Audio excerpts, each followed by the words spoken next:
Good morning and good afternoon, everyone, and thank you for tuning in to today's webinar. First things first, a bit of housekeeping from our side. You will notice that you are muted for the duration of today's webinar. However, if you have any questions at any point, please do feel free to log these in the little question box on the GoToWebinar pop-up, and I'll be more than happy to tackle these at the end of today's session. You will also be sent a link to view the recording afterwards, so please no panicking if you miss even the tiniest shred of information today. Now, DevOps is obviously headline news for most companies nowadays, with more and more people adopting more than just the concept, but the mindset and the process to enable delivery of great value to end users. That's also customers and stakeholders as well. There are, however, many aspects to a good, robust DevOps process, and there are, of course, a lot of spanners that can get stuck in the works. One such issue is a data breach. We can ensure our database development process is resilient enough to withstand the intervention and additional process of our own personnel. But how do we ensure that we can withstand any influence from a nefarious outside or even inside party? Well, this is exactly what we're going to be looking at today. My name is Chris Unwin, Redgate employee of 3 years, data privacy specialist, article writer, and infamous co-host of the Redgate DBAL podcast, and I will be your host for today's webinar. So a little bit about Redgate. There's not much to say. It's right there in front of you. There's around 230 of us. It's probably nearing about 250 now. We're about 18 years old and we'll be celebrating our 19th birthday in just a couple of months' time. And we're quite far out there as far as the community goes. We obviously host several different websites like SQL Server Central and SimpleTalk. And we have many thousands of customers with more than 1 million people worldwide utilizing Redgate tools for their database development process. We really like to practice what we preach, and certainly as far as DevOps goes, we apply this same principle to all of our product development as well. You can see there we had just over 1,100 product releases last year alone. So let's start at the very beginning, as if you follow the sound of music theory, it is indeed a very good place to start. And actually, I'm going to start by asking you, the viewers, a question. As we're going to be talking about where we're keeping our data, let me ask you this. Do you use production data in pre-production environments? So let's get this poll set up, launch that. So there we go. Please do feel free to fill that in. I'll let the little poll pop up and give you about 30 seconds to reply. Let those answers fly in fast and furious. So that's coming in. We've got a few answers there. Brilliant. Okay, it looks like we've just stopped now getting some replies. Brilliant. Okay, well, we've had a fairly resounding no, actually, which is great and really good to hear. Obviously, there are still a few yeses in there, so we're really going to be tackling that today. So some interesting results there, but what was the reason for me asking, I hear you wonder? Well, as you can see, it's not an unusual story. But as far as this process goes, what we're really doing is expanding our own attack surface. What do we mean by attack surface? Well, to use a definition that definitely did not come from Wikipedia, the attack surface of a software environment is the sum of the different points or the attack vectors where an unauthorized user, the attacker, can try to enter data or extract data from an environment. Despite the source, it's pretty bang on.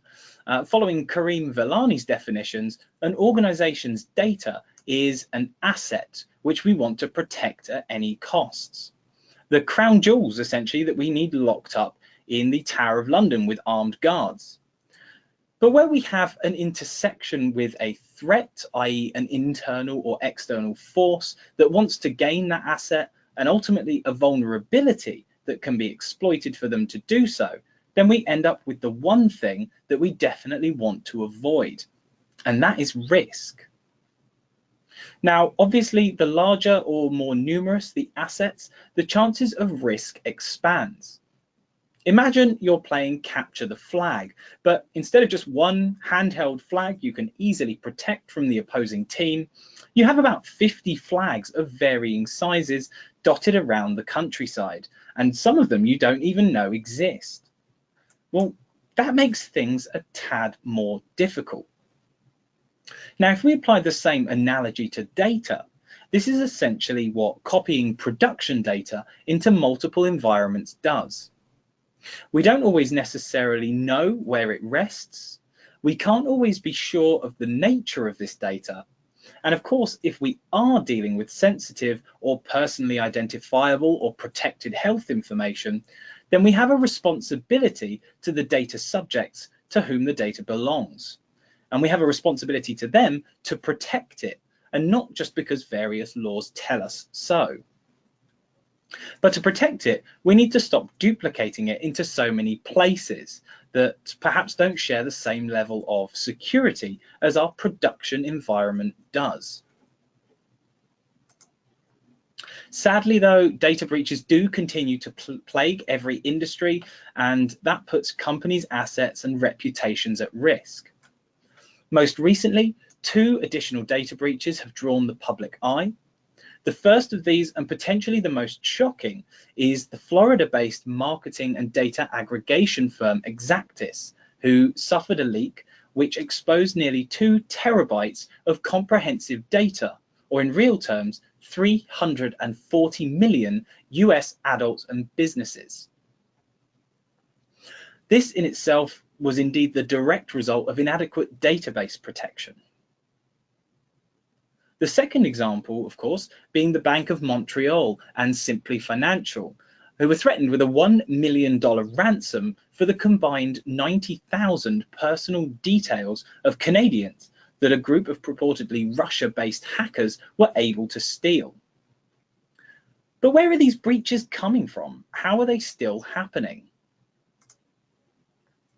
So, as you can see, hacking is still the top tactic used. Privilege misuse and casual events together are close behind, but this isn't always just cracking production wide open like an egg. Many times this includes making your way into a network and sniffing around for a discarded backup file, or trying to get your hands on a pre-production copy which won't have the same level of security, but might contain the same level of sensitive data as production. Depending on the vertical your company resides in, it varies where the biggest threats are. And the thing to highlight here is that on the whole, breaches can come from anywhere. So really, it's up to us as curators of the data, or data controllers or processors, to do our due diligence and to ensure that data is protected from the start. We have to ensure that data access is controlled, and where possible, data processing is minimized to only what is relevant and necessary. Does that sound familiar? Well, it should. It's similar across the board for most data protection legislations.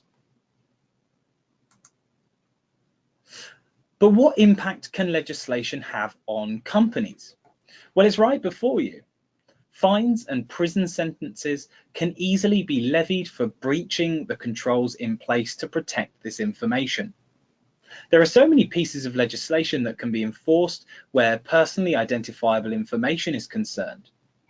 Most notably, in the US, HIPAA and SOX, something that we at least have a history to pull from, unlike the California Consumer Privacy Act, for example. And by looking down the list, there are many cases that highlight just how much of an impact they can have. If we take just HIPAA, for instance, In June 2018, the Office for Civil Rights investigated the University of Texas MD Anderson Cancer Center, or MD Anderson, following 3 separate data breach reports. That was in 2012 and 2013. And that was involving the theft of an unencrypted laptop from the residence of an MD Anderson employee, and the loss of 2 unencrypted USB drives containing the unencrypted electronic protected health information of over 33,500 individuals. This has landed them with a total fine of $4.348 million.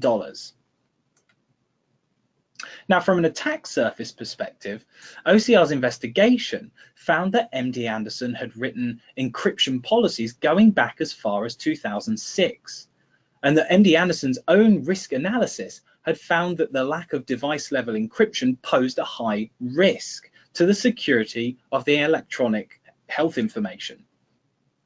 Despite those encryption policies and high-risk findings, though, the company did not begin to adopt an enterprise-wide solution to implement encryption of that said personal health information until 2011. And even then, it failed to encrypt its inventory of electronic devices containing PHI between March 24th, 2011 and January 25th, 2013. So whilst they had an understanding of what the size of the headache was and what was required of them, they continued to create additional assets and their associated vulnerabilities. And now ultimately they have to pay the piper, as it were, for not taking those appropriate precautions. So what is the business impact of a data breach? Is it the money that a business is fined? Is it the prison sentence that gets levied? No, much like a nuclear bomb going off, there are 2 main parts to a data breach. The initial explosion going public and the outcry as newscasters and social media go crazy, posting hashtag paws off my data and various memes, which inevitably leads into a whirlwind of investigation, ultimately culminating in those potential fines.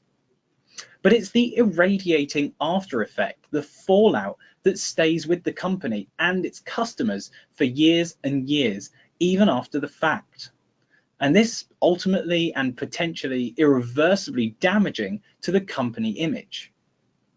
So, as Jim Walter at Cylance says, data breaches don't end after the public disclosure. Leaked or breached data can continue to live on and be used, reused, sold, resold, etc. And this is so true. It's these sorts of fallout events that keep customers, businesses, and people like myself talking about breaches. For example, the Equifax breach, for years after the fact. But it's not all talk. We have in recent years seen this theory in action. In 2015, TalkTalk, a UK telecommunications company, suffered a data breach in which the details of more than 150,000 customers were stolen. That included bank account details of about 15,000 of those customers, and the company actually lost 95,000 subscribers as a direct result of the attack, which they estimated cost them around £60 million. That's far more than any fine. On top of that, TalkTalk was also fined £400,000 by the ICO, or the Information Commissioner's Office here in the UK. However, the company subsequently failed to adequately protect its data even after that major breach, and the company suffered another, in which the details of more than 21,000 people were unlawfully taken. On this occasion, the company was fined £100,000.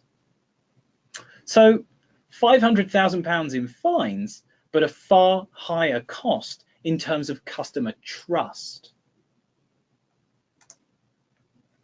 So this is probably a really good time to get some more input from you all again, given that data breaches have very real ramifications for companies. So does your company have a plan in place to deal with the fallout after a data breach?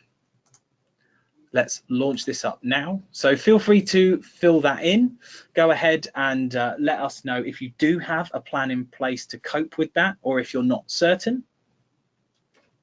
Again, I'll let the little poll pop up and I'll give you about 30 seconds to reply. So let those answers fly in fast and furious.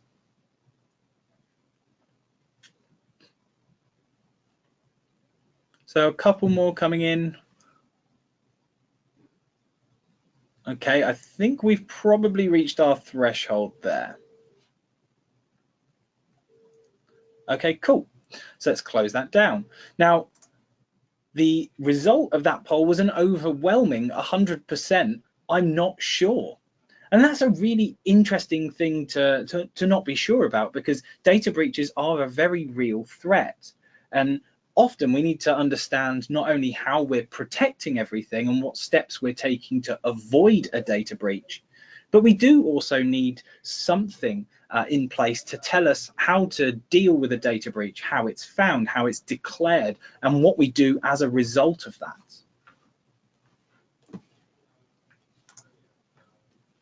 So until now, the delivery pipeline for database changes has been somewhat straightforward.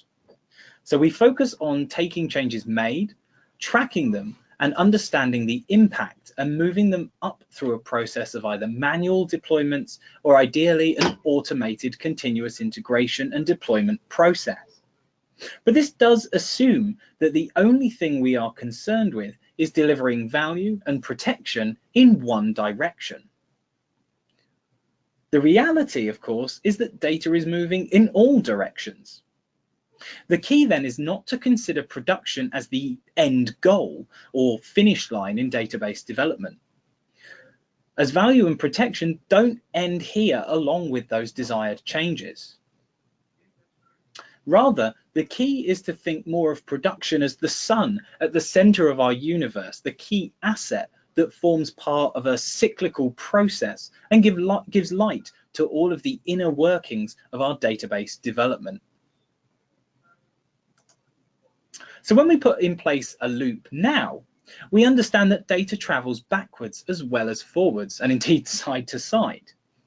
We cannot deliver value to our customers and end users without first understanding the impact of these changes on real data. Ultimately, both sides of the coin deliver value to the other in a very yin-yang symbiotic relationship. Now, the very concept of DevOps, as far as the database is concerned, is broadened to encompass other historically risky processes, as by controlling, automating, and protecting our workflow in both directions, we ultimately enable compliance as well as deployment and reduce our attack surface. If you're a frequent flyer here on Redgate webinars, then this will be a shield you are intimately familiar with. After a good amount of research, talking to users, and a number of industry reports, we formulated a set of concise questions, which we feel really sums up how we see data privacy as being taken into consideration by design when it comes to the database. So those 4 questions, very, very key. 1, where is your data? Do you know exactly where it is, or does it exist somewhere else? Have you backed up and restored fresh environments out to other places and forgotten about them? Did another employee, did a predecessor? There are so many places where data can exist. We sometimes can lose track of where it all is. Now, that obviously gives us cause to have an inventory of our data, an actual understanding of what sits within our remit. Question 2 is, what exactly is your data? What kind of nature does that data have? Is it something that's completely headless and financial and it's not going to bother anyone? Or is it something a bit more nefarious? Is it protected health information? Is it personally identifiable? Of course, if we don't know where it is or what it is, then there's no way that we can actually protect it. Number 3, who is accessing your data and for what purpose? Now, a lot of the pieces of legislation that we talk about, the GDPR, HIPAA, SOX, PIPA, PIPEDA, all of the different legislations within Australia, all of these different legislations all call out that only necessary people should have access to sensitive data. And number 4, how can we demonstrate adequate protection? Well, once we know where it all is, what it all is, and who has access to it, it's certainly much easier for us to then demonstrate exactly how we're protecting it. So once these questions are asked of your organization and then are ultimately answered, this is how we can then better structure our approach to protecting and keeping an eye on our assets and, of course, spotting any vulnerabilities. So let me just get one final question of you, just to get you thinking about question 3 a bit more. How many people have access to production data in your organization? So I've just launched that up now, so feel free to obviously pop your reply in there. I'll again give you a little bit of time to think about that.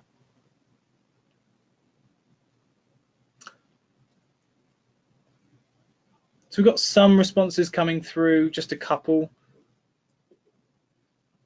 So production data is obviously data that exists in any place, but ultimately that could be related to a living individual, or of course, if you don't hold any personally identifiable data, then that could just be anything that exists in a live system.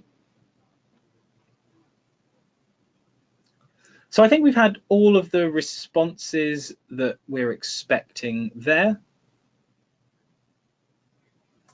Okay, so we've had a bit of a split actually for the first time. The first poll was obviously a resounding no. The second poll was 100% that 100% I don't know. And obviously for this one, we've got a bit of a split. So there's a couple of people with 7 to 10-ish, and then a couple of people with 11 to 20. But actually, just over 50% of people said that they've got more than 20 in their organization with access to production. So one of the questions we have to ask ourselves is, do these people actually need access to production? If they're a team of database administrators, potentially, then perhaps because they want to tune those databases, make sure that they're performing. But I'm willing to bet that, at least for a few of you, that some of them are developers or testers who just happen to have access either directly or because that data exists in pre-production environments. So what we're actually going to see now is Redgate's answer, as it were, to data existing in pre-production environments. So what I have here is a virtual machine, and in here you'll notice that we have a number of databases looking at SQL Server Management Studio. Now, a bit of a case study for you all. You'll see here that I have a database called forums-redgate-com dev. Now in here, we've obviously got a number of tables, including our contacts table. If we open this up and take a look at some of the data that exists in this contacts table, you'll see that what we have is essentially personally identifiable information. Some potentially famous names obviously appearing from the Redgate side, people like Grant and Steve. Well, when we create our development environments, surely we want to be protecting their information as well. Now, this is obviously a full copy of the production database that I've just gone and restored to our development server so we can all work on it. Everyone's sharing that particular database. But obviously, where we have a production database that's got a lot of information in it, it's quite costly, both in terms of space and time, to create this particular development database. That's not even to mention the fact that we've got sensitive information in there. So what we would like is an ideal situation where we're able to create very lightweight, low cost in terms of both space and time, almost clones of the database, but also in a way that protects that sensitive information as well. So here is where we enter SQL provision. Now, SQL provision consists of two main parts. The first of those is data masker for SQL Server, and you can see that here before you. Now, what I've done in preparation for today is actually build a very lightweight masking set for this particular forums-redgate.com dev database. Now, what you see before you is actually the masking set, or the set of rules that we are using to protect that information. In the first instance, we have a substitution rule that looks at each of the columns in our contacts table and then applies what we call a data set, a set of data, or data dictionary as it were, of just information that retains its contextual feel, is still useful for development and testing purposes, but ultimately in a way that's not reverse engineerable. What we then do with this information is use a row internal synchronization rule. And what we do here is actually take the masked values that we put into contact full name. We split first name from last name and put them together in an email address, utilizing, again, more data sets for text random dictionary words and second level domains. Now, what this means is that we'll go from, for example, Steve Jones existing in the original copy, and we'll apply a mask to it so that it becomes Chris Unwin. From there on, we split it so that it becomes something like chris.unwin at randomexample.localhost or at happiness.example.com. And that definitely sounds like an email address I would have. So now we've gone ahead and built this masking set, and we've saved down the relevant file in Data Masker, a file called a .dms mask set. We can then utilize that in the other portion of SQL provision. Now, the other portion is something we call SQL clone. Now, SQL clone comprises two main aspects. We have our SQL clone image and our SQL clone clones. Okay, not the most creative naming convention, but it gets the job done. Now, what you'll see here is that I have a Stack Overflow December 2016 image. Now, an image is a fixed point in time representation of a SQL Server database, taken either from a live SQL Server database or from a backup. This image is then moved onto a Windows file share, and it acts as the central source of all of our information. From this image, we actually spin up very small imprint differencing disks, or clones, onto the hosts that need to consume that information. Now, because these clones just store local differences, essentially what we get is a full copy, or what looks like to Microsoft, to Windows, a full copy of the database is actually typically only around 50 or so megabytes, which means we can have many, many copies of these same databases, but instead of taking 90 gigabytes and pushing that out 10 times, we're taking 90 gigabytes, replicating it once into the image, and then creating 50 megabyte clones. Let's see this process in action. If I hit clone on the image of the Stack Overflow database, I can then choose where I want to put that clone. I'm going to say Win 2016 because that's my development server. Hit next, and then we can give it a really creative name. So let's go with something like so clone underscore dev underscore Chris.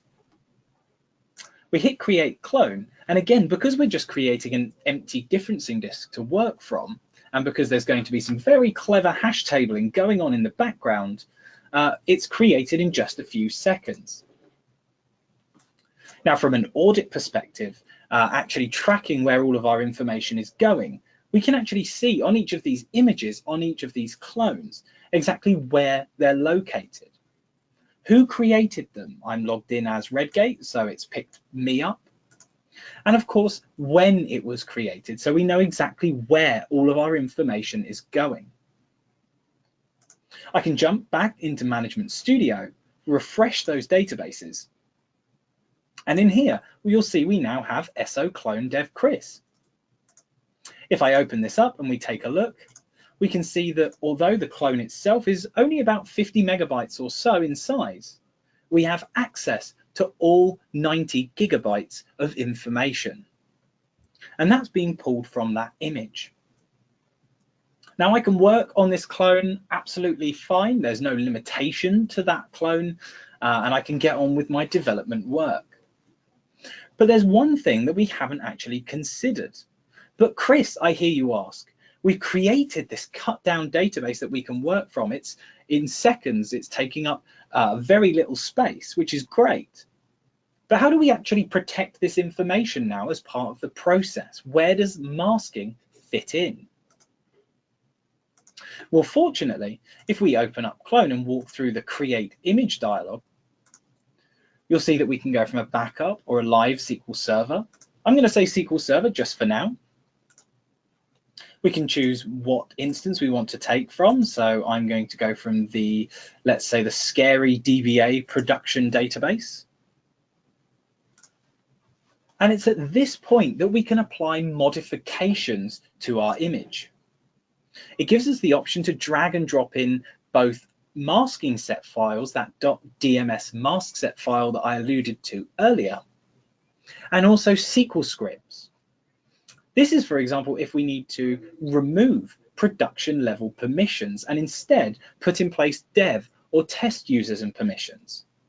They can all go in here, and then those will be applied to the image and the clones will inherit that by default. This means that as data is moving out of production, we're protecting it inherently. And when we create our pre-production environments, well, they're completely outside of the scope of any legislation. But don't just take my word for it, let's actually see it in action. Now, instead of clicking through all of the various screens, one of the key components of SQL provision and something that really adds to that level of repeatability, flexibility, is of course its automation capabilities. Now, SQL provision comes with a number of pre-packaged up PowerShell commandlets. And these PowerShell commandlets allow us to automate basically all of the process you've just seen there, by giving it the location of our production backup for forums-redgate-com, by giving it that masking set we've just seen, and then by telling it, well, hey, hang on a second, I want you to create me some environments for Chris, for Becky, for Cassie, and a test environment as well. Now, we can have this completely automated to run overnight if we wanted to as part of a Windows scheduler job.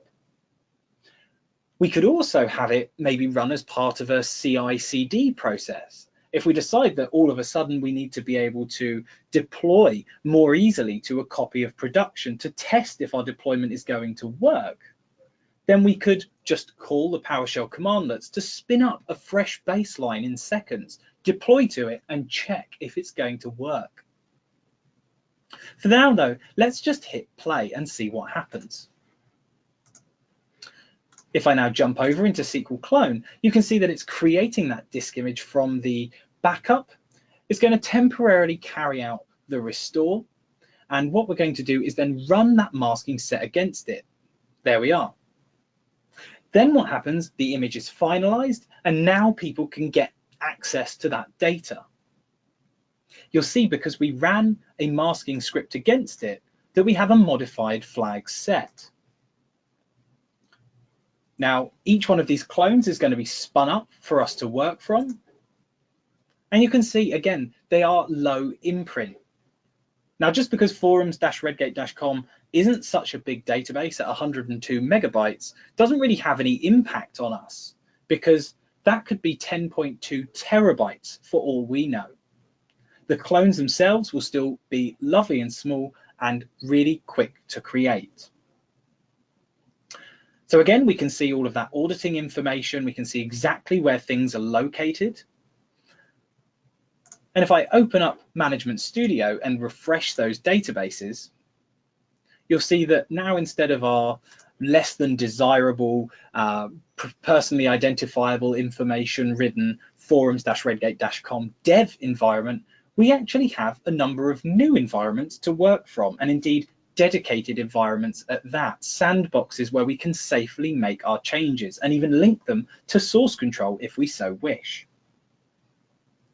Now, if we open up Becky's development database and we take a look at her tables, then in fact, instead of seeing Grant and Steve as we did before, you'll notice that Grant and Steve have actually been protected as part of the entire process. We now have Felix, Emil, Philippa, and you can see that Philippa has an @windsor.localhost email address. Yes, it's not a correct email address. No, we won't accidentally send an email to a living individual. But yes, it still looks indicative of our production data. It still is useful for development and testing purposes. Now, fortunately, we don't need to bottleneck the process anymore. We don't need to wait on people to create these environments for us as well. Because these images are protected, we want to enable our development team as much as possible so we can actually set them up and give them permissions in line with their AD user or group accounts so that they have permissions to create their own clones as well from these sanitized images. This really is the essence of true DevOps. So now, returning back to where we started, what have we been able to do? What has SQL Provision enabled us to do? Well, we can save time, save all of that storage space, but moreover, beyond that, we're masking all of our sensitive data, removing it entirely from the scope of legislation. And we're doing our due diligence on our side to make sure we're protecting everything that we are trusted to hold. We also enable a real DevOps process whereby we can keep an eye on that movement of data as it goes all around our environment. And anything that comes out of production hits our essential data firewall. We provide a way of getting that production-like data to the developers and testers, people who categorically don't need that access to production data we were discussing before. And of course, this mitigates all of the factors that meant in the past we weren't able to do this, or indeed to give our developers, for example, development databases of their own. And this enables us to ensure that anything we do in pre-production is heavily tested and will make us more sure that it's going to work when it's promoted. The key is we do the best by our customers who trust us with their data, and the best by our developers and testers because they get everything they need.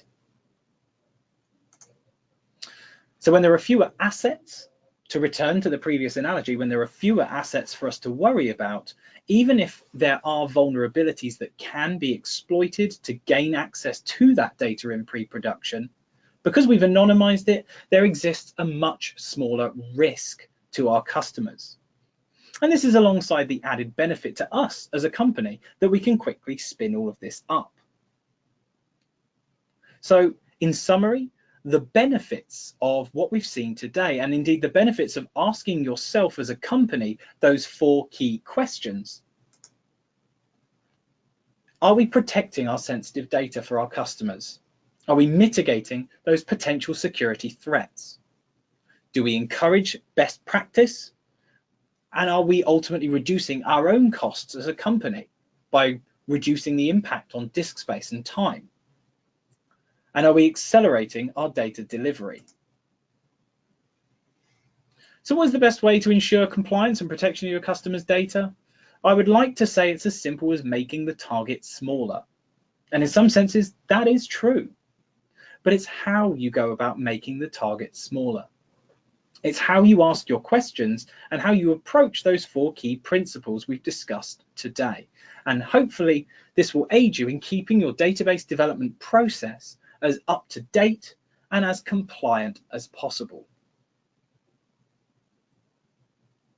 Now, obviously, we here at Redgate are always more than happy to help people out, to talk to people about their database development processes, to see ways that we can improve this, either by bringing in things like automated CI and CD for the database, by pseudonymizing that information, by monitoring this estate. We have obviously a number of key capabilities at our disposal, and we're more than happy to talk to you about them. So please do feel free to obviously get in contact with us. Now, if anyone has any questions, I would like to ask you to offer these up now, and I'll be more than happy to tackle them.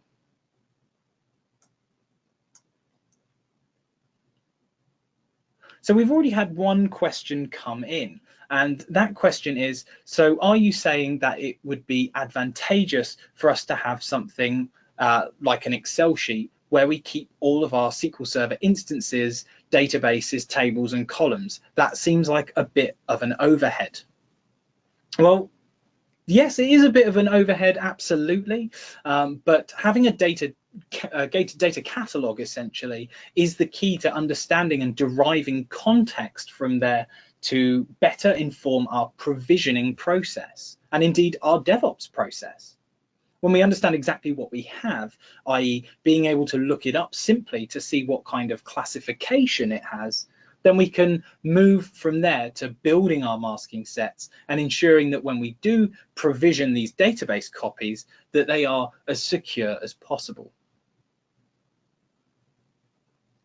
So, bit of a quiet audience. We've only had the one question, so absolutely not a problem.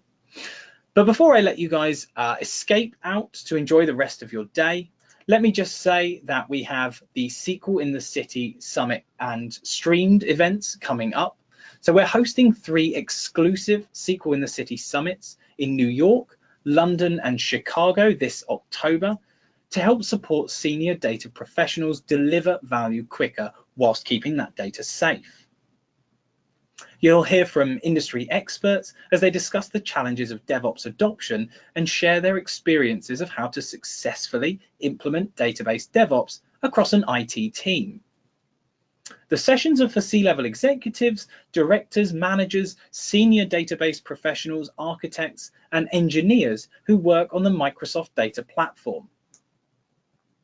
If you check out the website now and remember to use the code webinar, you can claim your complimentary ticket to any of these 3 events. Now, equally, even if you can't make those 3 events, don't forget that our free quarterly live stream, SQL in the City Streamed, will return on Wednesday, the 5th of September. And the theme for this session is Adapt and Thrive as a Data Professional. The schedule includes sessions designed to broaden your skill set, support your ongoing learning, and keep you up to date with what's new in the industry and, of course, at Redgate. Microsoft MVPs Steve Jones, Kathy Kellenberger, Grant Fritchie, and Rob Richardson will head up the speaker lineup and will be joined by members of the team at Redgate, such as myself, and other technical experts. So check out the website for more details and to register your place. For now though, thank you very much for joining us and have a great rest of the week.